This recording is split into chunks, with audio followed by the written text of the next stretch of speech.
Good morning दोस्तों। सुबह की गर्मा गर्म चाय के साथ मैं हूं आपका दोस्त ऋतुराज। नया दिन है, नई सुबह है तो नई जानकारियां भी होनी चाहिए। करंट अफेयर्स के साथ, डेली का करंट अफेयर्स के साथ मैं आपके लिए लेकर आया हूं क्विज। सब्सक्राइब करिए मेरे चैनल को। अगर वीडियो पसंद आए तो लाइक करना ना भूलिए। चलिए तो जान लेते हैं देश और दुनिया के इतिहास में 26 सितंबर के दिन क्या प्रमुख घटनाएं हुई थी। 26 सितंबर को 1087 विलियम द्वितीय इंग्लैंड के सम्राट बने थे।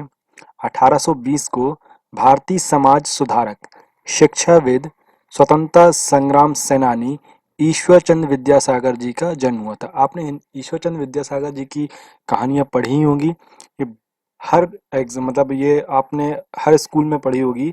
हमारे चाहे सीबीएसई बोर्ड हो या एमपी बोर्ड हो, इसमें हमको पढ़ाया ही जाता है ईश्वर चंद्र विद्यासागर जी की सीख के बारे में। चलिए आगे बात करेंगे।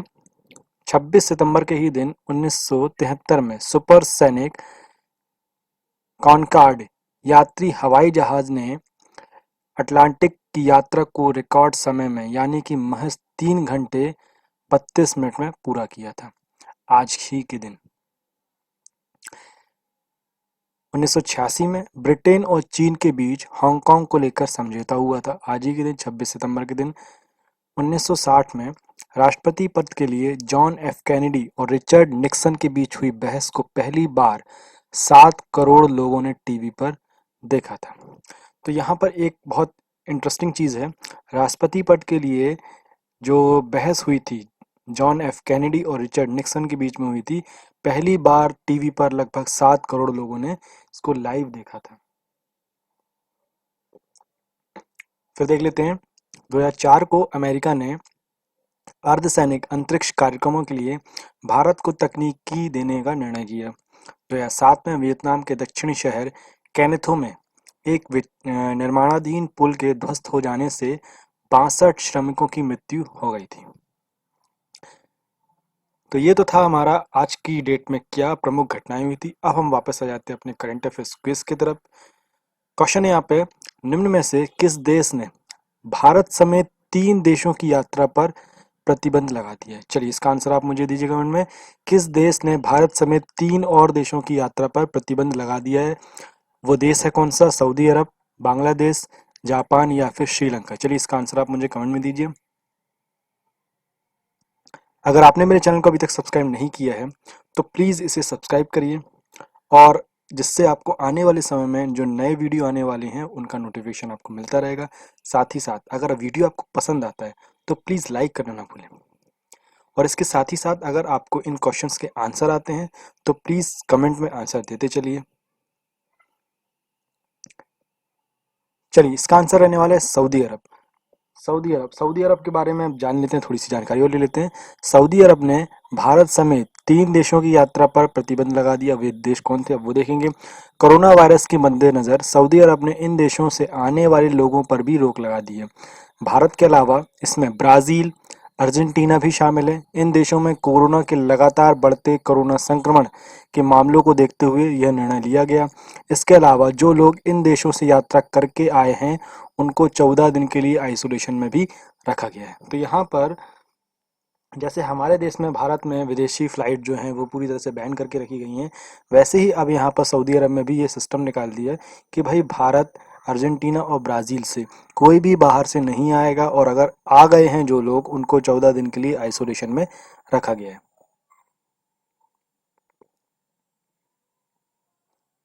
चलिए नेक्स्ट क्वेश्चन है, हाल ही में किस रेल मंत्री का 65 वर्ष की उम्र में कोरोना के कारण निधन हो गया?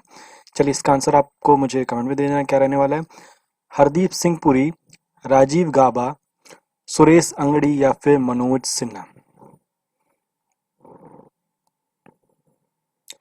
चलिए इसका आंसर आप मुझे कमेंट में दीजिए।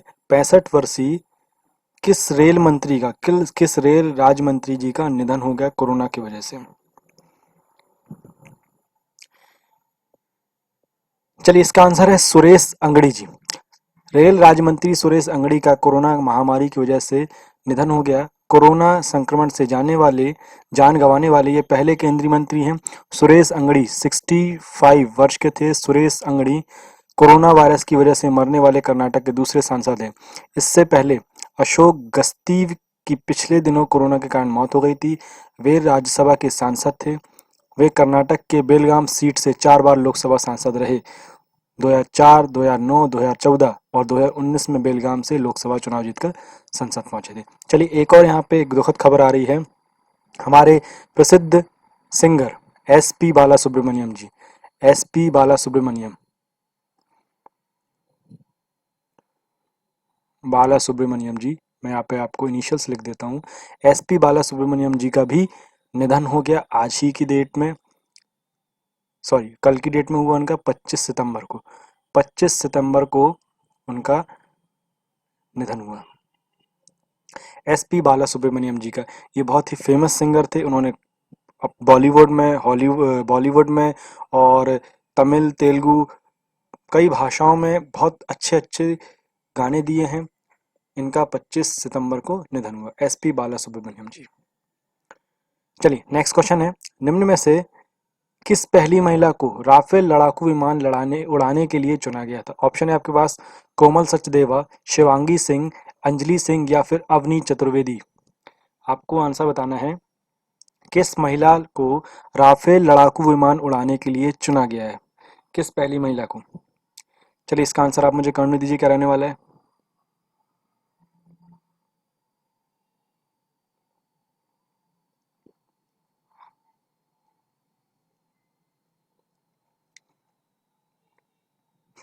चलिए इसका आंसर है शिवांगी सिंह।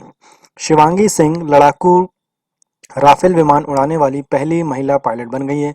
शिवांगी को राफेल विमान के स्क्वाड्रन की पहली महिला पायलट बनने का गौरव हासिल हुआ। उन्हें देश के सबसे ताकतवर राफेल विमान उड़ाने की जिम्मेदारी मिली है।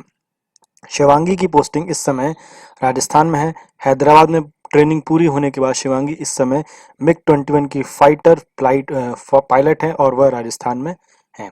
तो शिवांगी सिंह जी को पहली पहली महिला कहलाई वो राफेल जो हमारा अभी आया है, रिसेंट में फ्रांस से आया है, उसको उड़ाने का मौका मिल रहा है। ये पहली महिला होंगी शिवांगी सिंह जी। इसके पहले ये मिग 21 फाइटर प्लेन जो है वो उड़ा रही थी, उसकी पायलट थी ये, और इनकी पोस्टिंग अभी राजस्थान में। चलिए नेक्स्ट क्वेश्चन है, संयुक्त राष्ट्र ने कोरोना महामारी की सुस्ती के कारण 2020 में निम्न में से कितने प्रतिशत अर्थव्यवस्था रहने का अनुमान लगाया है? भाई कोरोना महामारी की वजह से जो अर्थव्यवस्था है वो डाउन हो चुकी है, तो यहाँ पे इसलिए वर्ड यूज किया है सुस्ती। तो बताना है आपको कि अर्थव्यवस्था कितना जाने का अनुमान लगाया गया है संयुक्त राष्ट्र ने कोरोना महामारी की वजह से। ऑप्शन है आपके पास 2.9%, 1.9%, 5.9% या फिर 9.9%। चलिए इसका आंसर आप मुझे कमेंट में दीजिए।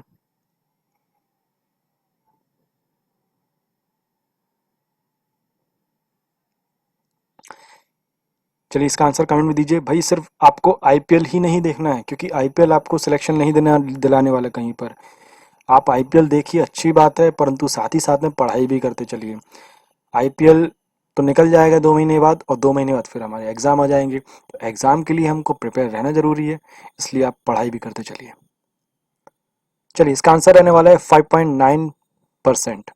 संयुक्त राष्ट्र की एक रिपोर्ट में कहा गया कि कोविड-19 महामारी के प्रकोप के चलते भारतीय अर्थव्यवस्था में 2020 के दौरान 5.9% की कमी आने का अनुमान है।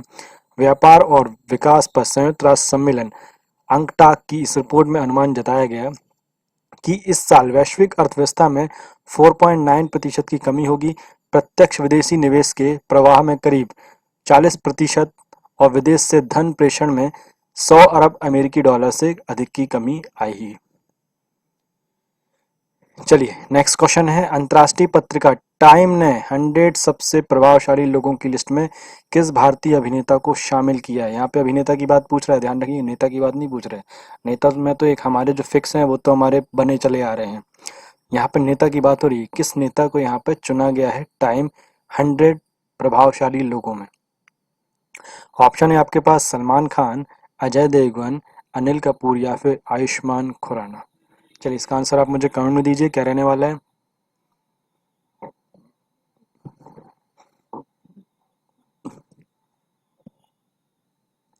चलिए, इसका आंसर है आयुष्मान खुराना। आयुष्मान खुराना दुनिया की सबसे बड़ी राजनीतिक पत्रिका टाइम ने अपनी 100 प्रभावशाली लोगों की लिस्ट जारी की है। इसमें भारत के 5 बड़े नाम शामिल हैं। लिस्ट में इस बार प्रधानमंत्री नरेंद्र मोदी का नाम भी है। इस सूची में शामिल अन्य भारतीय लोगों में गूगल के सीईओ सुंदर पिचाई, इनको भारतीय बोला जा रहा है परंतु ये भारतीय मूल के हैं, परंतु रहते तो हमारे वहीं पर है जहाँ पे गूगल है। अभिनेता आयुष्मान खुराना, एचआईवी पर शोध करने वाले रविंदर गुप्ताल और शाहीन बाग के धरने में शामिल बिल्किस भी शामिल है। तो ये लोग जो थे, हमारे 5 भारतीयों को शामिल किया गया है, जो कि जो सबसे बड़ी राजनीतिक पत्रिका कहलाती है टाइम, 100 लोगों को शामिल किया गया है।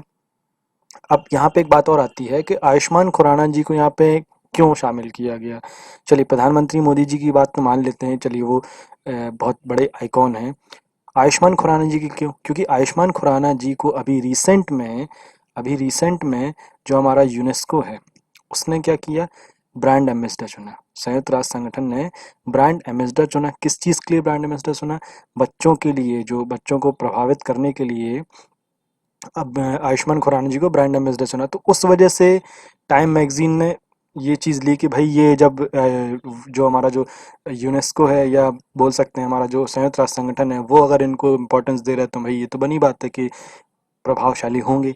तो यहाँ से इनको यहाँ पे चुना गया, आयुष्मान खुराना। चलिए आगे बात करते हैं। भारतीय रेलवे ने कब तक बड़ी लाइनों की 100% विद्युतीकरण का लक्ष्य निर्धारित किया? बड़ी लाइन से मतलब यहाँ पे ब्रॉडगेज की बात हो रही है। यहाँ पे बड़ी लाइनों का 100% विद्युतीकरण करने का कब तक के लिए लक्ष्य बनाया है? ऑप्शन है आपका 2030, 2023, 2040 या फिर 2050। चलिए, इसका आंसर आप मुझे कमेंट में दीजिए, क्या रहने वाला है। कब तक हम 100% विद्युतीकरण करने का वाले हैं, ये लक्ष्य रखा है भारतीय रेलवे ने।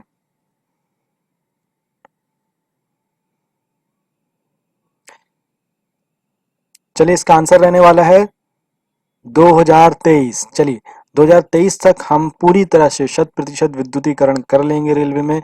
यह हमारे भारतीय रेलवे ने माना है, निर्धारित किया है लक्ष्य। तो चलिए कुछ इंपॉर्टेंट डिटेल भी देख लेते हैं इसके बारे में। भारतीय रेल की बड़ी लाइनों के मार्गों को वर्ष 2023 तक 100% विद्युतीकरण किए जाने की योजना है। इस वर्ष 1 अप्रैल तक कुल मिलाकर 63,631 किलोमीटर रेल मार्ग में से लगभग 63% बड़ी लाइनों का विद्युतीकरण किया जा चुका है। रेल मंत्री ने बताया कि देश में 23,765 किलोमीटर रेल लाइन का विद्युतीकरण अभी होना बाकी है। भारतीय रेलवे का लक्ष्य है दिसंबर 2030 तक 100% विद्युतीकरण और 2030 तक शून्य उत्सर्जक बनने का है। इसके साथ साथ रेलवे स्वच्छ ऊर्जा पर भी अपना फोकस बढ़ा रहा है, जिसमें सिग्नल, रेलवे स्टेशन पर सौर ऊर्जा का इस्तेमाल बढ़ाने की योजना पर भी काम किया जा रहा है। चलिए, तो यहाँ पे हमको एक चीज़ ये तो मिल गई कि भाई 100% 2023 तक हम जाने वाले हैं। इसके साथ साथ एक और चीज़ यहाँ पे ये इनका प्लान चल रहा है कि भाई रेलवे स्टेशन को हमको ग्रीनरी बनाना है। मतलब ये कि हमको यहाँ पर जो ग्रीन ऊर्जा है, ग्रीन ऊर्जा मतलब सौर ऊर्जा को हमको बढ़ावा देना है और पूरी कोशिश करना है कि जो हमारे रेलवे स्टेशन हैं वो पूरी तरह से सौर ऊर्जा पर संचालित हों। तो यहाँ पे ये भी हम सोच रहे हैं। नेक्स्ट क्वेश्चन है, किस राज्य में देश की पहली चिकित्सा उपकरण पार्क, मेडिकल डिवाइसेस पार्क का शिलान्यास किया गया? ऑप्शन है आपके पास बिहार, पंजाब, झारखंड या फिर केरल। चलिए, इसका आंसर आप मुझे कमेंट में दीजिए, क्या रहने वाला है। किस राज्य में पहली चिकित्सा उपकरण पार्क का शिलान्यास किया गया? चलिए, इसका आंसर है केरल। केरल में देश की पहली चिकित्सा उपकरण पार्क, मेडिकल डिवाइस पार्क का शिलान्यास किया गया है। इस पार्क का उद्देश्य चिकित्सीय उपकरण उद्योग को अनुसंधान एवं विकास, परीक्षण एवं मूल्यांकन जैसी सेवाओं की एक पूर्ण श्रृंखला उपलब्ध कराना है। भारत सरकार के विज्ञान एवं प्रौद्योगिकी विभाग के चित्रा तिरुलान चिकित्सा विज्ञान एवं प्रौद्योगिकी संस्थान और केरल सरकार की औद्योगिक एवं निवेश संवर्धन एजेंसी केरल राज्य औद्योगिक विकास निगम लिमिटेड की संयुक्त पहल के आधार पर चिकित्सीय उपकरण पार्क को केरल के तिरुवनंतपुरम जिले के थोनक्कल स्थित लाइफ साइंस पार्क में स्थापित किया जाएगा। चलिए, नेक्स्ट क्वेश्चन है, हाल ही में किस मशहूर शेफ ने किचन्स ऑफ ग्रेट्यूड टाइटल नाम की पुस्तक लिखी? किस मशहूर शेफ ने किचन्स ऑफ ग्रेट्यूड नाम की एक बुक लिखी। अब बताना है आपको कौन है वो लेखक। शेफ विकास खन्ना, राकेश सेठी, संजीव कपूर या फिर जसपाल इंदर सिंह कालरा। चलिए इसका आंसर आप मुझे कमेंट में दीजिए क्या रहने वाला है। आपसे फिर मैं निवेदन करता हूँ कि अगर आपको मेरा वीडियो पसंद आ रहा है तो प्लीज़ इसे लाइक ज़रूर करिए, और साथ ही साथ में अगर आप इस चैनल में नए हैं तो एक बार लाइक करिए और साथ ही साथ में सब्सक्राइब भी कर चलिए। चलिए इसका आंसर है विकास खन्ना। मशहूर शेफ विकास खन्ना ने किचन ऑफ द ग्रेट्यूड नामक पुस्तक लिखी। इसमें उन्होंने अपने खाने खिलाने की पहल फीड इंडिया के बारे में लिखा। फीड इंडिया पहल दुनिया के सबसे बड़े फूड ड्राइव में से एक है, जो भूखे लोगों को भोजन परोसने की एक पहल है, फीड इंडिया। यह पुस्तक 2021 में जारी की जाएगी। साथ ही उन्हें इस पहल के लिए पहल के लिए अक्टूबर में 2020 में एशिया गेम्स चेंजर अवार्ड से भी सम्मानित किया जाएगा। तो यहाँ पे इन्होंने एक बहुत अच्छा काम किया, और हमको एक नई चीज़ यहाँ पे जानने को मिल रही है कि फीड इंडिया जो है एक बहुत बड़ी संस्था है जिसका मेन काम क्या है, भूखे लोगों को भोजन देना। इनको 2020 के एशिया गेम चेंजर अवार्ड से भी सम्मानित किया जाएगा। यहाँ पहले ही डिक्लेयर कर दिया गया। इनकी जो बुक है, ये जो फीड इंडिया के बारे में बता रहे हैं उसके बारे में अच्छी चीज़ें बता रहे हैं कि भाई इनके इम्प्रोवाइज़ कर रहे हैं, जानकारी दे रहे हैं। इसको देखते हुए इनको 2020 का एशिया गेम चेंजर अवार्ड से भी सम्मानित किया जाएगा, पहले से डिक्लेयर कर दिया गया। चलिए आगे बढ़ेंगे। विश्व समुद्र दिवस 2020 वर्ल्ड मैरीटाइम डे का थीम क्या है, आपको बताना है। विश्व समुद्री दिवस जो है वो 2020 का थीम क्या है। समुद्री समुदाय में महिलाओं को सशक्त बनाना, सतत ग्रह के लिए सतत शिपिंग, जहाजी बंदरगाहों एवं लोगों को जोड़ना, समुद्र सुरक्षा एवं समुद्री वातावरण की सुरक्षा करना। चलिए इसका आंसर कमेंट में दीजिए।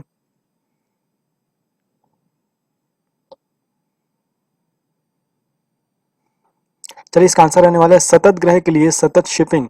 विश्व समुद्री दिवस प्रतिवर्ष सितंबर के अंतिम बृहस्पतिवार को मनाया जाता है। चलिए हमको काम की चीज क्या मिल गई। विश्व समुद्री दिवस प्रतिवर्ष सितंबर के अंतिम बृहस्पतिवार को मनाया जाता है, मतलब ये कब मनाया गया था, कल के दिन मनाया गया था। ठीक है, 25 सितंबर के दिन यह मनाया गया था, 24 सितंबर के दिन ये मनाया गया था। इस दिवस के द्वारा शिपिंग सुरक्षा के महत्व, समुद्री सुरक्षा एवं समुद्री वातावरण की सुरक्षा एवं समुद्री उद्योग पर जोर डालना है। विश्व समुद्री दिवस 1958 में पहली बार समुद्री संगठन IMO सम्मेलन के अनुकूल की तिथि चिन्हित करता है। पहली बार इस दिवस को साल 1978 में मनाया गया था। संयुक्त राष्ट्र व्यापार एवं विकास सम्मेलन के मुताबिक दुनिया भर में करीब 80% समुद्री मार्ग पर होता है। चलिए नेक्स्ट क्वेश्चन है, DRDO ने किस राज्य में फायरिंग रेंज में स्वदेशी रूप में विकसित laser guided anti tank missile, जिसका फुल फॉर्म है ATGM, का सफलतापूर्वक परीक्षण किया है। क्या नाम है यहाँ पे, laser guided anti tank missile का यहाँ पे सफलतापूर्वक परीक्षण किया। आपको बताना है किस जगह की, किस राज्य के फायरिंग रेंज में किया गया। ऑप्शन है आपके पास महाराष्ट्र, कर्नाटक, तमिलनाडु या फिर राजस्थान। चलिए इसका आंसर कमेंट में दीजिए।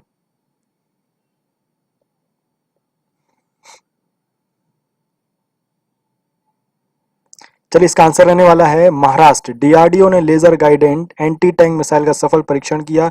इसे महाराष्ट्र के अहमदनगर में MBT अर्जुन टैंक से फायर किया गया। इस टेस्ट के दौरान एंटी टैंक मिसाइल ने 3 किलोमीटर दूरी पर मौजूद लक्ष्य को सफलतापूर्वक नष्ट किया। इससे पहले मंगलवार को उड़ीसा के बालासोर में DRDO ने अभ्यास लड़ाकू ड्रोन का भी सफल परीक्षण किया था। तो यहाँ पर रिसेंट में भी लड़ाकू एक विमान हमारा बनाया गया है, ड्रोन बनाया गया है जिसका नाम था अभ्यास, इसका भी यहाँ पर सफल परीक्षण किया गया और साथ ही साथ में laser guided anti tank missile का परीक्षण किया गया। कहाँ पे, महाराष्ट्र में किया गया। तो ये तो था हमारा आज का करंट अफेयर्स के क्विज। अब हम कुछ आर्टिकल्स देख लेते हैं, इसी से हमारे करंट अफेयर्स के क्वेश्चंस बनते हैं। तो सबसे पहले देख लेते हैं यहाँ पे क्या बता रहा है। ओ स्मार्ट योजना क्या है। ओ स्मार्ट महासागर सेवाएं, मॉडलिंग, अनुप्रयोग, संसाधन एवं प्रौद्योगिकी योजना को 29 अगस्त 2018 को कैबिनेट समिति द्वारा मंजूर किया गया था। पृथ्वी विज्ञान मंत्रालय द्वारा यह अम्ब्रेला योजना लागू की गई। इस ओ स्मार्ट योजना में कुल 16 उप परियोजनाएं शामिल हैं जो महासागर विकास गतिविधियों जैसे कि प्रौद्योगिकी, संस्थानों, सेवाओं, देखरेख और विभिन्न विज्ञानों से संबंधित हैं। ओ स्मार्ट योजना क्या है, अब इसके बारे में जान लेते हैं।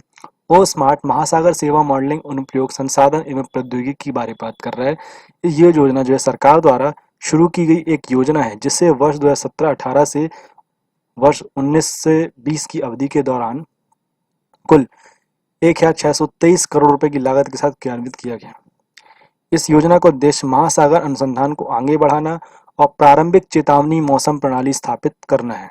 यह योजना संसाधनों, प्रौद्योगिकी, निगरानी, सेवाओं और विज्ञान जैसी महासागर विकास गतिविधियों से भी संबंधित है और साथ ही साथ आवश्यक वैज्ञानिक एवं तकनीकी पृष्ठभूमि भी प्रदान करती है, जो ब्लू इकोनॉमी के विभिन्न पहलुओं के कार्यान्वयन के लिए भी आवश्यक है। अब इसका उद्देश्य क्या है ये भी जान लेते हैं। इसका उद्देश्य ये है, योजना मरीन लिविंग रिसोर्सेज और भारतीय विशेष आर्थिक क्षेत्र EEZ में उनके भौतिक संबंधों को स्थापित करने और नियमित रूप से अद्यतन करती है। इसके तहत समय समय पर भारत के तटीय जल के स्वास्थ्य मूल्यांकन के लिए समुद्री प्रदूषकों के जल स्तर की निगरानी के साथ साथ तटीय कटाव के मूल्यांकन के लिए भी तटीय परिवर्तन मानचित्र का भी विकास किया जाता है। भारत के आसपास के समुद्रों से रियल टाइम डेटा हासिल करने के लिए अत्याधुनिक समुद्र अवलोकन प्रणालियों के भी विस्तृत शाखा की व्यवस्था करना है। यहाँ पे समाज के लाभ के लिए उपयोगकर्ता उन्मुख सलाह, सागर जानकारी, डाटा, चेतावनी और साथ ही साथ डेटा उत्पादों का संग्रह तैयार करना और इसे प्रसारित भी करना है। समुद्र के पूर्वानुमान और री एनालिसिस सिस्टम के लिए उच्च रिजोल्यूशन मॉडल विकसित करना, तटीय अनुसंधान के लिए सैटेलाइट डेटा के सत्यापन के लिए एल्गोरिदम विकसित करना और साथ ही साथ तटीय अनुसंधान में परिवर्तन की निगरानी भी करता है। तो यहाँ पे काम की चीजें हमको ओवरऑल देखने को क्या मिल गया कि ओ स्मार्ट जो योजना है वो समुद्री क्षेत्र के लिए यहाँ पे की गई है। चलिए अब यहाँ पे देख लेते हैं, जो स्टार्टिंग में हमारा टॉपिक था, टाइम मैगजीन ने जारी की लिस्ट दुनिया के 100 प्रभावशाली लोगों के लिए, इसमें मोदी भी शामिल हैं। तो अमेरिका की प्रसिद्ध टाइम मैगजीन ने विश्व के 100 या 100 प्रभावशाली लोगों में सूची में प्रधानमंत्री नरेंद्र मोदी को शामिल किया। प्रधानमंत्री मोदी भारत के एकमात्र राजनेता है जिन्होंने प्रतिष्ठित मैगजीन में सूची में जगह बनाई है। प्रधानमंत्री मोदी को अमेरिका के राष्ट्रपति डोनाल्ड ट्रंप के साथ शामिल किया गया। अब यहाँ पे देख लेते हैं 5 भारतीय कौन कौन है। 5 भारतीय मैं आपको पहले ही स्टार्टिंग में बता चुका हूँ, फिर भी हम यहाँ पे थोड़ा सा देख लेते हैं उनके बारे में। इस सूची में शामिल कौन कौन है? सुंदर पिचाई, अभिनेता आयुष्मान खुराना, HIV पर शोध करने वाले रविंद्र गुप्ता और शाहीन बाग में धरने में शामिल बिल्किस भी शामिल है। साथ ही साथ में प्रधानमंत्री नरेंद्र मोदी तो है ही। टाइम मैगजीन प्रत्येक साल दुनिया के प्रभावशाली लोगों की लिस्ट जारी करता है जिसमें अलग अलग क्षेत्र के व्यक्तियों को शामिल किया जाता है। इस बार अमेरिकी राष्ट्रपति ट्रंप ने पहले चीन के राष्ट्रपति शी जिनपिंग का नाम लिखा गया। तो यहाँ पे जिनपिंग के पहले अमेरिकी राष्ट्रपति आए हैं। प्रधानमंत्री मोदी के अतिरिक्त इस सूची में जिनपिंग, ताइवान के राष्ट्रपति Tsai Ing Wen, Donald Trump, Kamala Harris, Joe Biden, German chancellor Angela Merkel समेत दुनिया भर के कई नेता शामिल हैं। तो यहाँ पे एक चीज़ और आपको मैं बता देता हूँ, जर्मनी की चांसलर जो है एंजेला मार्केल, ये हमेशा टाइम मैगजीन में बनी रहती हैं। हर साल की टाइम मैगजीन में इनका नाम फिक्स ही रहता है। चलिए अब बात कर लेते हैं, सऊदी अरब ने भारत समेत किन देशों के लिए यात्रा पर प्रतिबंध लगा दिया। तो ये 3 देश थे। सऊदी अरब में 23 सितंबर 2020 को भारत समेत 3 देशों की यात्रा पर प्रतिबंध लगा दिया। सऊदी अरब ने कोरोना वायरस के मद्देनजर इन देशों में से आने वाले लोगों पर भी रोक लगा दी। इसके अलावा भारत के ब्राजील, अर्जेंटीना भी शामिल थे। सऊदी अरब और संयुक्त अरब अमीरात से बड़ी संख्या में भारतीय प्रवासी रहते हैं। हांगकांग ने एयर इंडिया की उड़ानों पर बैन लगा दिया। साथ ही साथ में हांगकांग ने 2 दिन पहले एयर इंडिया की उड़ानों पर 3 अक्टूबर तक का प्रतिबंध लगा दिया। 18 सितंबर को हांगकांग पहुंची एयर इंडिया की उड़ान के कुछ यात्री कोरोना पॉजिटिव मिले थे। भारत में कोविड-19 की वजह से 23 मार्च से सामान्य इंटरनेशनल पैसेंजर फ्लाइट पर रोक लगी हुई। हालांकि 6 मार्च से वंदे भारत मिशन के तहत भारत और सऊदी अरब के बीच स्पेशल इंटरनेशनल फ्लाइट संचालित हो रही हैं। तो ये तो था हमारा आज का करंट अफेयर्स। हमारा क्या आज का करंट अफेयर्स। नेक्स्ट क्लास में हम पढ़ेंगे, कल की क्लास में मैं डेली आपके लिए लेके आने वाला हूँ, डेली हमारी क्लास रहने वाली है। कल हम फिर पढ़ेंगे कल का करंट अफेयर्स और सारी चीजों को जानेंगे। आशा करता हूँ आपको ये मेरा वीडियो पसंद आया होगा। अगर पसंद आया है तो लाइक करिए और ज़्यादा से ज़्यादा शेयर करिए। और अगर आपने इस चैनल को सब्सक्राइब नहीं किया है तो प्लीज़ इसे सब्सक्राइब करिए। हमारी क्लास रेगुलर चल रही है मैथ्स की क्लास भी हमारी रेगुलर चल रही है, साइंस भी चल रही है, सारी क्लासेस हमारी रेगुलर चल रही हैं। Thank you.